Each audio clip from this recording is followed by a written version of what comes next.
when we're hearing about love stories, the tendency is to compare our love stories or our love relationships with the love of God. Then we think our love, in many cases, is actually lust.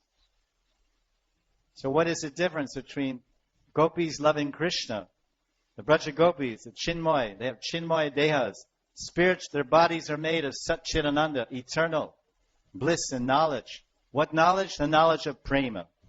They don't know technology, they don't know BCom, they don't know MBBS, but they have knowledge of the science of love. They're the greatest masters. They have triple PhD in Krishna Prem. So much they have mastered this knowledge of prema, that they can control God. Because knowledge gives power. When you have knowledge, you have power. And with power, you control. And with control, you enjoy, exploit, live like a king. But the gopis' knowledge produces the realization. The gopis' knowledge, which is topmost and supreme. Raja Vidya Rajaguyam Pavacham Paramam Bhavan. Krishna is saying in Bhagavad Gita, Raja Vidya Rajaguyam Pavacham Paramam Bhavan. What is the king of knowledge? What is Raja Vidya Rajaguyam? What is the most secret? Guyam. Like there's a verse in Purana that says, Dharmena Tattvam Nihitam Guhayam. Dharmena Tattvam Nihitam Guhayam. The truth of Dharma, the Siddhant, Tattva, Dharma Tattva, Dharma Siddhant, it's not so obvious. It's not so clear-cut or visible or tangible or perceivable by our mundane calculation, by our mundane investigation. It is beyond the reach of science. It's beyond the reach of reason. It's beyond the reach of logic. One can only reach the lotus feet of the absolute truth by surrender, by shraddha and sharanagati, by faith, pure faith in God and pure surrender. One can understand the Dharma Tattvam. Nihitam Guhayam. It's hidden in the hearts of the sadhus, the saintly people, because they surrendered. They're sharanagati jivs, and they're shradhalu jivs. They're taking full shelter of God and surrender. So that surrender and that faith reveals the truth. Prakash.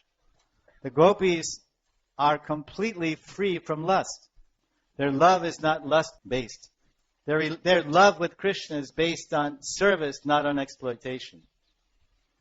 Practically all the relationships in the material world, especially so-called love relationships, husband and wife, at some point, at some level, one way or another, there is lust. No one can argue. At some interval, at some time, day or night, there is the element of lust. What is lust? I think we know. Lust is a fire, top. Lust is a pain. Lust is agitation. Lust is lacking. It means lacking something. Lust means unfulfilled. Wanting, needing. This is lust. And the main characteristic of lust is that it's selfish. So in every so-called love relationship, there is some lust and there's selfishness.